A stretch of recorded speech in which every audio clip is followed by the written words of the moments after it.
Hi, Mystery Recapped here. Today, I'm going to explain an action-adventure movie called The Count of Monte Cristo. Spoilers ahead. Watch out and take care. The movie starts in 1814 as some crew members of a French merchant ship sail towards the island of Elba. The ship's first mate, Philippe Danglars, is against this idea, but the captain is slipped into a coma and requires urgent medical help. Elba is the very island where the French general Napoleon Bonaparte has currently been exiled to. British troops patrol the island 24/7 and shoot anyone who comes anywhere near it. Despite this obvious threat, the ship's second mate, Edmond Dantes, and the shipping company's representative, Fernand Mondego, arrive at the island's shore. The latter is not very keen on this idea, but Edmond is desperate to help his captain. The duo are soon greeted by hostile English soldiers who fire several warning shots, but before things can get worse, Napoleon himself arrives at the beach. He uses his influence to save Edmond and Fernand from the soldiers and offers medical assistance for their captain. Later that night, Napoleon calls Edmond alone for a private chat. The general is impressed by his loyalty towards the ship's captain and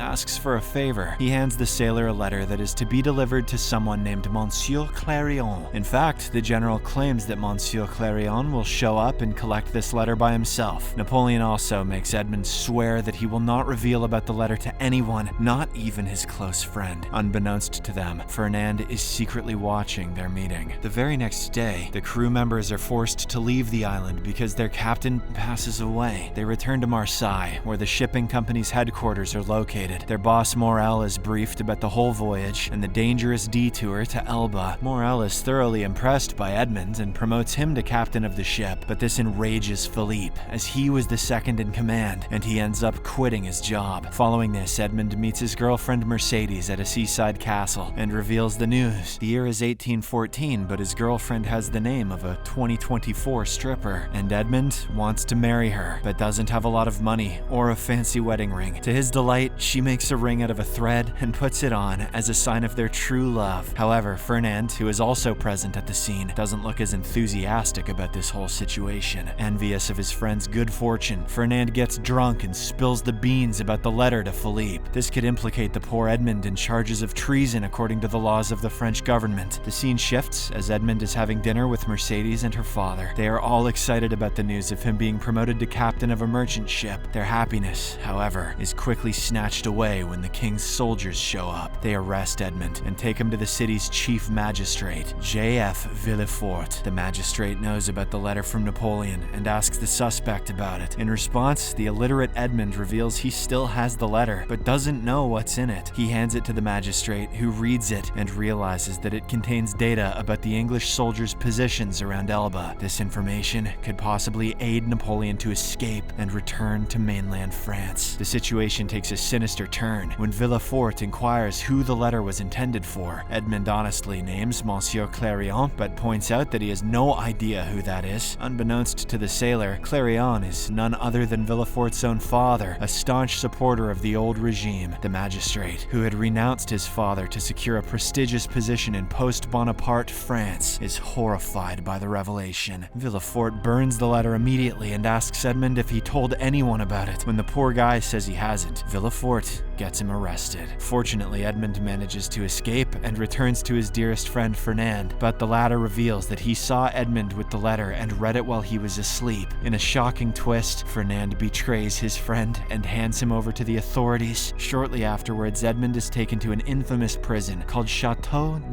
which is located on an island. This prison is super dangerous, and nobody has ever escaped from it. Edmond is then presented in front of the prison's sadistic warden, who tortures him brutally till he is unconscious. After the beating, Edmond is thrown in a cell with a small window that barely lets in any light. There's also a wooden door that opens only once a year, and the food is so bad that even dogs wouldn't eat it. He's all alone with nobody to talk to, and cannot ever leave the cell. 6 years pass by, and Edmond endures pain and suffering every day. He starts losing faith in God, and even tries to hang himself, but he cannot bring himself himself to do so. The warden appears every new year and beats Edmund, and this is what every prisoner suffers in this brutal prison. One day, a hopeless Edmund is lying in his cell when a miracle happens. He hears a strange sound coming from the floor, and soon an old man pops up out of a hole. He introduces himself as Faria, a prisoner who has been in the Chateau for the last 11 years. He could also potentially be a really messed up hallucination. Apparently, he has been digging an escape tunnel, but upon seeing that he is in Edmund's cell, he realizes he dug in the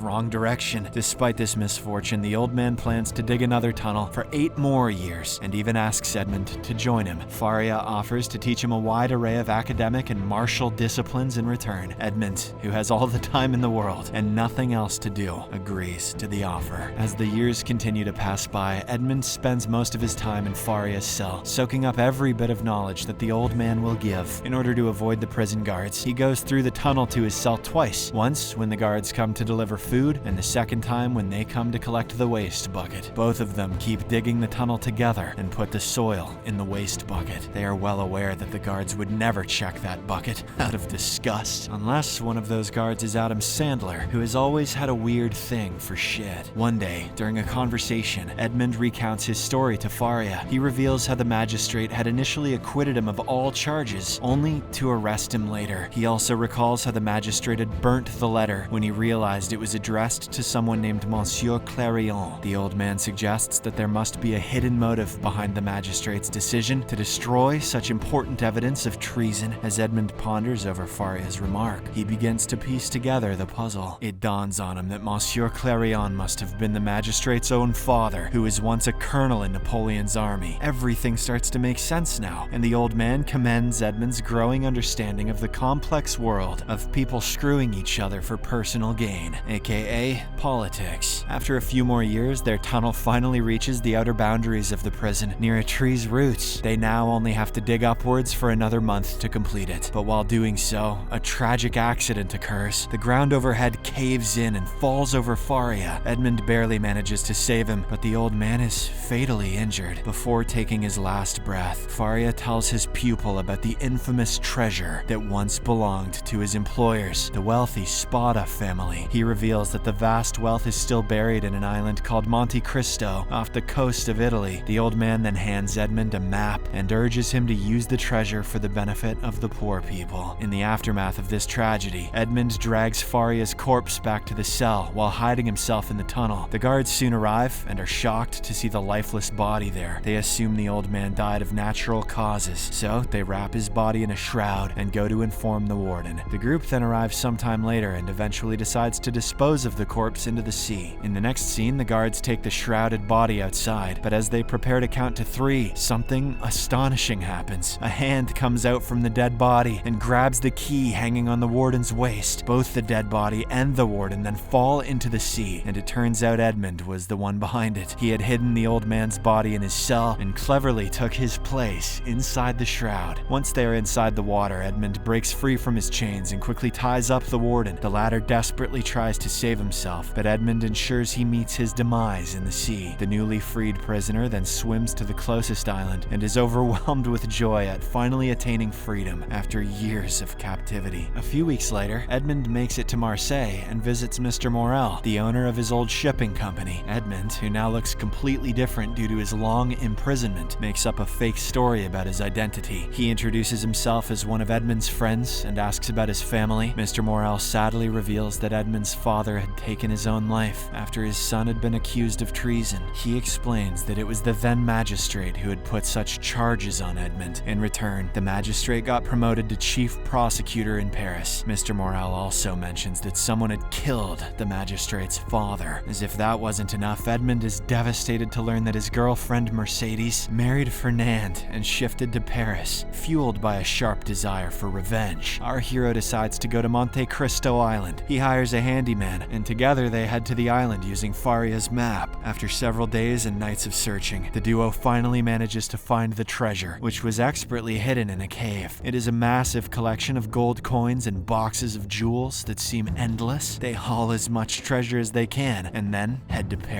I will buy Fernand a stripper named Mercedes, so I can have mine back. As the months pass by, Edmond establishes himself among the elites of Paris as the Count of Monte Cristo. He buys an extremely luxurious property in the heart of the city and regularly throws lavish parties. He invites all the influential families in the city, including the chief prosecutor Villefort, the Danglars, and the Mondegos. While everyone else attended these parties, his old friend and ex-girlfriend never visit. Edmond soon finds out that the Mondegos are in huge debt due to Fernand's gambling habits, so he instructs his men to buy the largest bank in Paris, and then convinces all the shipping companies to stop doing business with the Mondegos. A few weeks later, the Count of Monte Cristo learns that Fernando and Mercedes have a son named Albert. He is extremely hurt by the revelation, but decides to use this opportunity to his advantage. He orders his men to stage Albert's kidnapping and then rescues the kid's life himself. When Albert returns home, he reveals that the Count of Monte Cristo had saved him. With this act, Edmond manages to gain the trust of the Mondego family. Following the incident, Fernando decides to throw a party to celebrate his son's birthday and invites everyone, including the Count of Monte Cristo. The latter attends the party, and no one recognizes him because he now appears extremely rich and regal. However, Mercedes, who is also present at the party, recognizes Edmond from his small habits, like absent-mindedly twirling his hair. It is obvious that she is still in love with him and even confronts him. However, the Count of Monte Cristo insists that Edmond Dantes is dead and then leaves the party. He doesn't realize that the woman had never mentioned Edmond's full name, which was known by very few people. Later on in the week, Edmond comes up with yet another plan. This time he talks to the magistrate and deliberately lets slip that he had located the treasure of Sparta and is shipping it through Marseille. The magistrate, who is known for his dishonesty, shares the information with Fernando and Philippe. Unbeknownst to these thugs, Edmond knows that they would try to deceive each other, just as he anticipated. When the shipment containing the treasure arrives, Philippe betrays everyone and tries to take the majority of the treasure for himself, but he is soon confronted by Edmond, who swiftly arrives with the police. Philippe is then arrested on the charge of stealing the treasure and thrown into jail. Sometime later, Edmond confronts Villefort in a public steam bath. He questions why the magistrate had lied to Mercedes many years ago, claiming that Edmond had been hanged. The magistrate is bewildered by how Monte Cristo knows about this. Nonetheless, he arrogantly confesses that he persuaded Fernando to kill his father. In return, he told Mercedes that her lover was executed, essentially forcing her to marry Fernando. The magistrate also believes that no one could ever prove his crime. Unbeknownst to him, Monte Cristo had planned all of this, and there are several police officers behind the curtain in the bath. The magistrate is then arrested for conspiring to kill his father and thrown into jail. In the next scene, Mercedes arrives at Monte Cristo's house and reveals that she knows he's Edmond. She questions how he knew that Edmond Dantes was dead, as his surname was not widely known. Despite his burning desire for revenge, Edmond finally admits his real identity and asks Mercedes why she didn't wait for him. She explains her side of the story and shows him the thread ring that he had given her years ago. This makes our hero emotional, and he eventually ends up making love to her. He even puts the thread ring on his penis just to show that it's for real. The following day, Mercedes confronts her husband and reveals a shocking truth. Albert is Edmond's son. She had only married Fernando and claimed that the boy was born prematurely to cover up his true paternity. Upon hearing this, Fernando leaves in a fit of rage and eventually reaches a hiding place where he planned to hide Monte Cristo's treasure after stealing it. However, he is greeted by Edmond, who now openly declares his real identity. Fernando is stunned to see his old friend standing before him, but quickly launches an attack with a sword. However, Edmond, who had practiced fencing daily for several years in prison, easily deflects the attacks. He is about to kill his traitor friend when suddenly Albert arrives and steps in the middle. The kid is quickly followed by Mercedes, who finally reveals his true parentage out loud. Realizing that he doesn't want to live in a world where Edmond has everything and he has nothing, Fernando launches yet another attack. They engage in a fierce duel, which ends with Edmond putting his sword through his opponent's heart. The scene shifts to 3 months later, as Edmond returns to the Chateau d'If to pay homage to his old mentor. He had had purchased the prison to ensure that no prisoner will ever be subjected to the same torturous conditions that he endured. Forget the fact that most prisoners probably deserve it. Edmund is now dedicated to using his treasure for the betterment of humanity, as Faria had advised him to do before passing away.